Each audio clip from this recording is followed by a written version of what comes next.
So, wish everyone a very good evening in India and good morning, good afternoon, wherever you are in the world. Right now it's 11:30 at night in Australia, where I am right now, and I'll be speaking for about 20 minutes on the topic that is my book, Brahmaputra, the story of Lachit Borphukan, Assamese contemporary of Chhatrapati Shivaji. First and foremost, I would like to thank Indic Book Club, as also Swarajya magazine for organizing Indic. Hopefully, you will like this small talk by me. So, essentially, I will be talking for about 15-20 minutes, and after which I'll open this chat for questions. You can ask me questions in the comment section, which I will finish talking.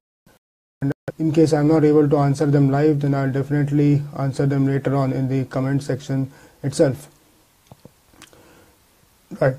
So, the first question is why Assam? It's the question that is most often asked.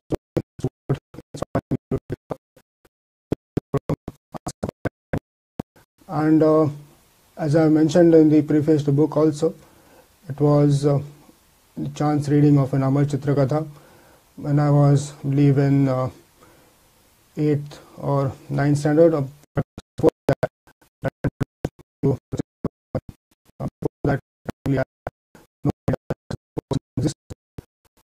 and as I read that book, I found that a lot of things were common between Maratha history and Assamese history, and especially the guerrilla tactics and their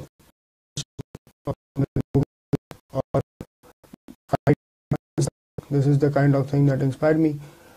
Apart from that, I saw a lot of similarities, a lot of common names that were there. Say Ram Singh, Aurangzeb, Diler Khan. These names are very. And find those names again cropping up in Assamese history. So this really perked up my interest as to what links were there between these two faraway lands, because these links were political, historical, and most importantly, the links were in terms of what kind of values were so that inspiration that I decided to take this topic of Lachit Borphukan and explore it even more deeply and come up with a book. So I went about researching, and Senapati or Commander-in-Chief, and about time 1662 to about 1670. 71, 72. So this was a time period in which it began with, Mir Jumla managed to win a lot of forts, win a lot of territory, and annexed Guwahati also along with it. And later on, it was decided by the Ahom dynasty decided to fight back against it. They built their army very slowly over a period of. His name was Lachit. He had been serving as various junior ranks in the Ahom army, in the Assamese army, and he was appointed the Borphukan, from which point obviously he took over the command and not only defeated the Mughals and drove them out of Guwahati, but also defeated the Mughal army to try to take back what they had lost to Lachit Borphukan. And here, of course, all of us have heard about the Battle of Saraighat. It is the most famous battle to have been fought on a river. In fact, it is perhaps the only major battle to have been fought entirely on the river. And selected Guwahati as a place to fight the Mughals instead of fighting it anywhere else in Assam. And I would like to now speak a few words about why this was a very good decision and how it showed Lachit Borphukan as somebody who was a great strategist who could actually not only fight war but also was very good in diplomacy field and, like I said, in guerrilla warfare, which is Maharashtra. In fact, the Assamese word for it is, in fact, translates in English as war by deceit, which I think is a very good way of putting guerrilla warfare. So,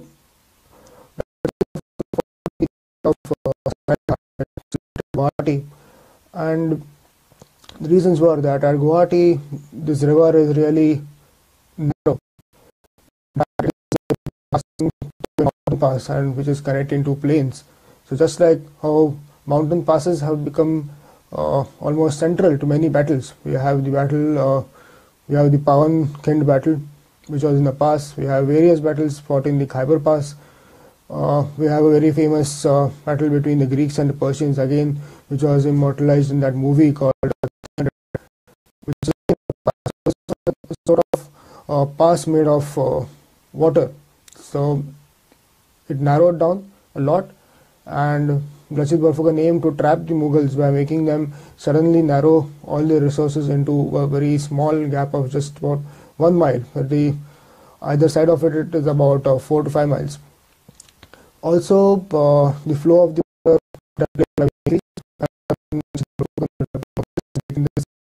when he planned that the flow of the water suddenly increased because of the narrowing, and the Mughals who were coming from downstream would have found it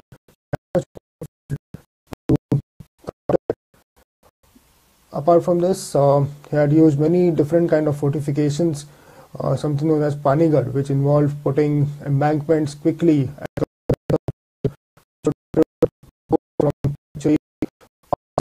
from east to west or even west to east, and other improvements such as putting up quick outposts on the river which would enable weapons to be put on them, and most importantly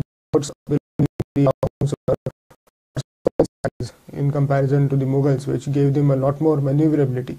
So Lachit Borphukan, as we can see, had used his resources very well and planned it perfectly to ensure a great victory, and this is what I have tried to cover in my book, right from the time of Mir Jumla to the Battle of Saraighat.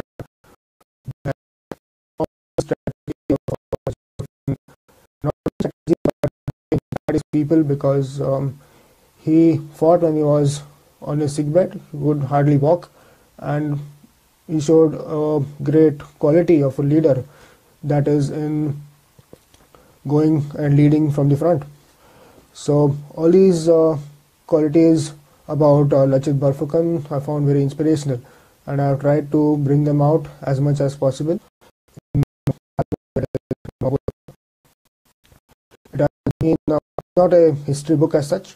I mean, all the facts are there in place. There are no falsification of facts, but it has been put in a dramatized manner by me so as to make it more. People find history a dry and boring subject. So if it flows, I believe, from one page to another, it will be more interesting.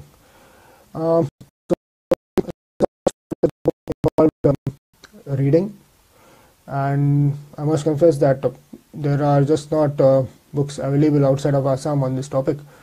I found maybe 2 or 3 books outside Assam. I name them. One was a British officer named Gates' History of Assam. Jadunath Sarkar's History of Aurangzeb touches on the topic in a few chapters somewhere, but nothing in detail.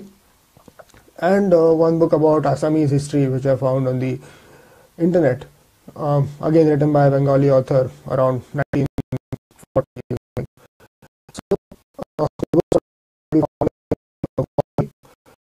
And not only that, but all the events which had taken place during those times in the 1660s, they have taken place around Guwahati. So I went there to not just do the research, but also have a good grasp of understanding as to what exactly must have transpired 300, 400 years ago.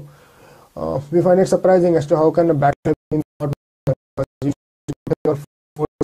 on river and you can't put anything else, maybe with the exception of the Ganges. And so once I went there and I saw the Brahmaputra for the first time, the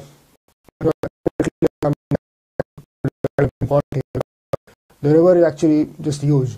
You cannot stand on one bank and see the other bank clearly. And we are talking about the narrowest point here in Guwahati. And it is obviously far more wider.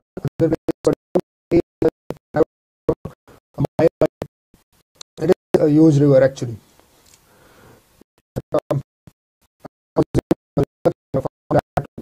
In the 1630s or 1640s, one of these Mughal officers recorded that 35,000 boats passed Guwahati in just 1 month of Ramzan, which I think is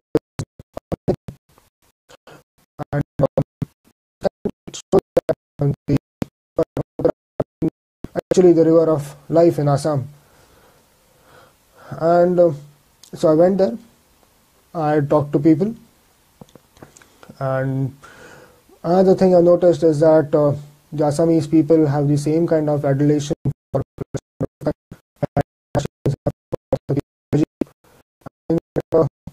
it should be the other way around also.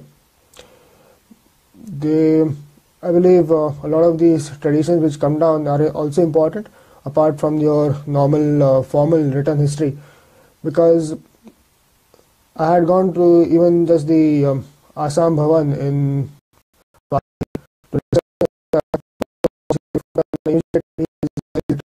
was extremely happy about me writing this book. Same thing happened with the people at the museum in Guwahati and a lot of other places where I have spoken about this. In fact, when I had gone there to Guwahati, there is a place there called High School. So essentially it is a one-story school which has been built on top of a embankment. Lachit Barphukan and Atan Buragohin, his prime minister, they had built a series of embankments all around Guwahati, a series of small, bund-like structures all around Guwahati, which would serve as its defense mechanism. And most of it is washed away, but some part just across the national highway, and it is called Lachitgarh, and a school on top of it called Lachitgarh High School. So I went there. I spoke to the principal, who was extremely glad again to know that I was writing.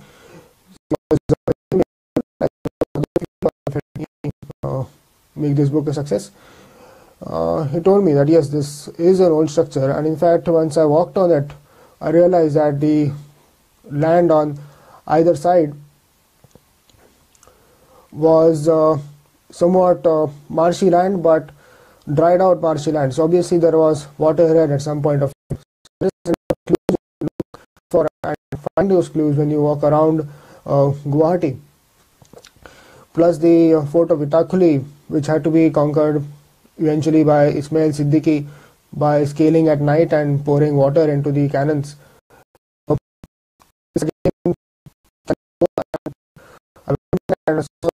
As to how difficult it was to scale that fort at night because you have the river flowing on one side. Apart from this, thirdly, there is a big tank there, in fact, which is now a recreation spot, but and in the to the Brahmaputra river, and it had served as a dock where the boats would sail in and they would dock these boats, they would repair the boats and then again they would sail out to fight on the river. So we had the complete defense mechanism. In fact, I've been walking in the footsteps of Lachit Barphukan and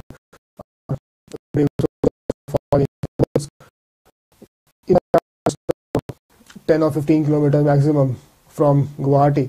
Another place to visit is Agyatuti, which is across the bank, where again we have a good recollection of how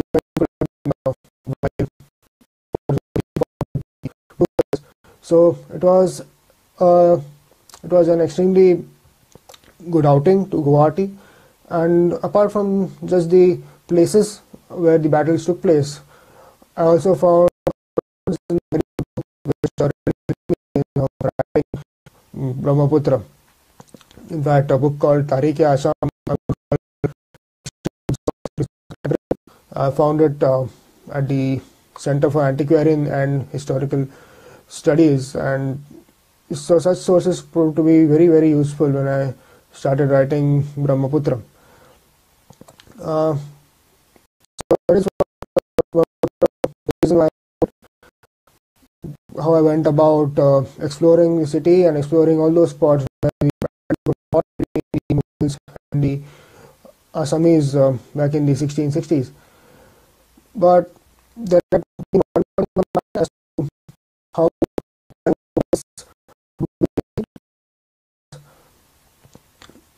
I was expecting, quite frankly, the book to do well, one in the northeast, that is Assam, and other places, and to do well in Maharashtra, because I would have access, obviously, to will also perk up interest. And in fact, I'm extremely happy to note that the book has become popular not only in these two parts, but just about every other place. And thank everyone for taking interest in the book and appreciating the book. Obviously, this appreciation will go a long way in encouraging me to write more books and better books. As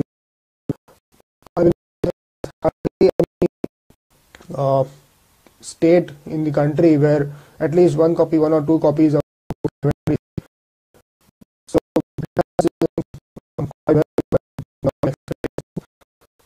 and although I have put Chhatrapati Shivaji's name on the title, it is not for comparison. It is just for showing that similar events were taking place in Maharashtra at the same time. It is for perking up people's interest. And it has actually done its work, because a lot of people do tell me that they have read and that is why I purchased the book. That is what is Chhatrapati Shivaji and Lachit Barphukan, an Assamese warrior, these two names on the same book. And so again, the book was on that Brahmaputra has been now taken by a Bollywood production house owned by Sri Sunil Bohra, that is Bohra Brothers Private Limited. So we are going to quite soon. So that's how it has been, the reasons why I wrote this book, went about it, and how the response has been so far. Right, so that ends my talk. Any questions anyone has, please reply to them.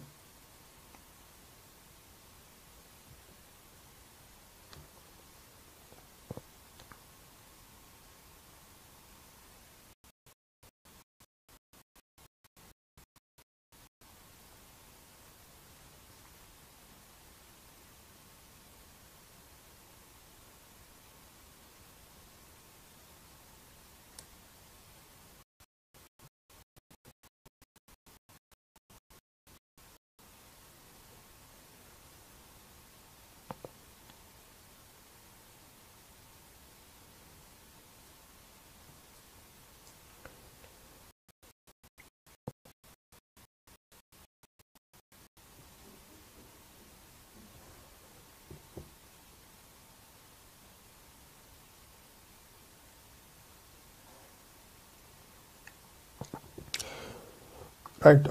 So, how did you get to writing history? Right. So, history has been somewhat of a subject of interest for me right from the beginning, right from childhood. Actually, I started writing, in my interest in Maratha history and medieval Indian history really increased because these forts were associated with the lives of great people, or very inspirational stories of Chhatrapati Shivaji and others.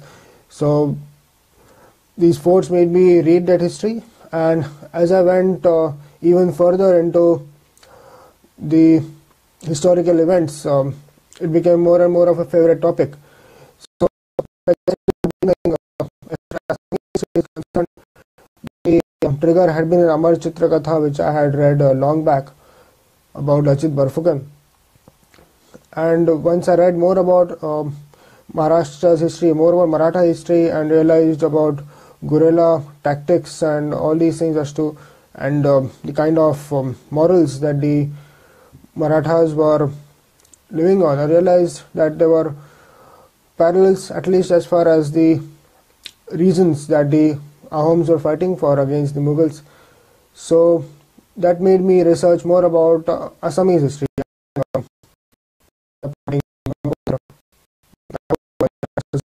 Questions?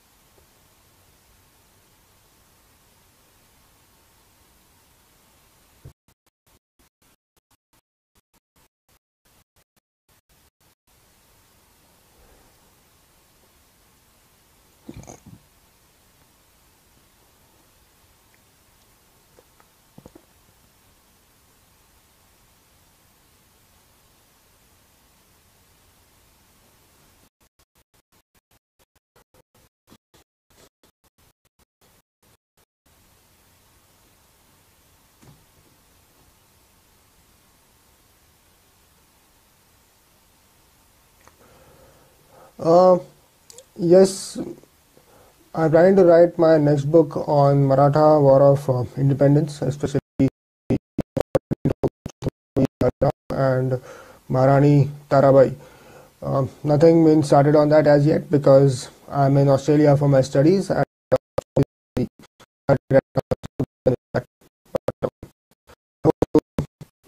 for it quite soon.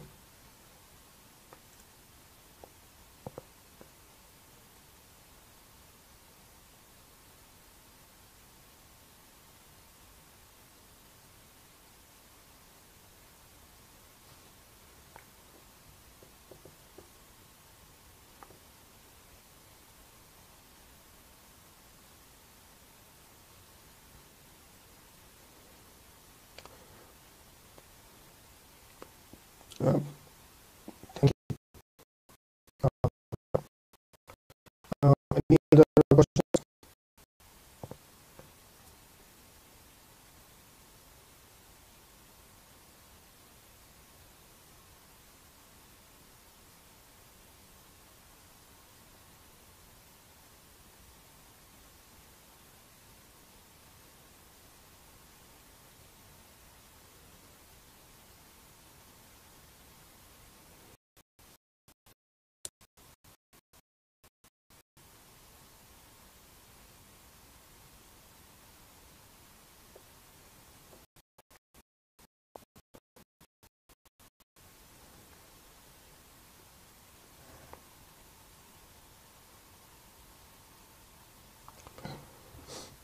Thanks a lot, Dimple. Yeah, about I think written 11 articles so far into history, Assamese history, princely states. Yeah, so like,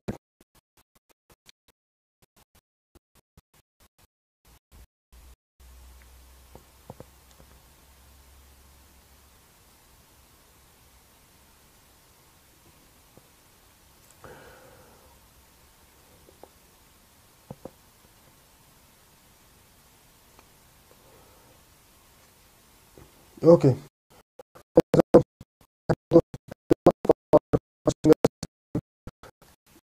By me, and hopefully everyone has liked it.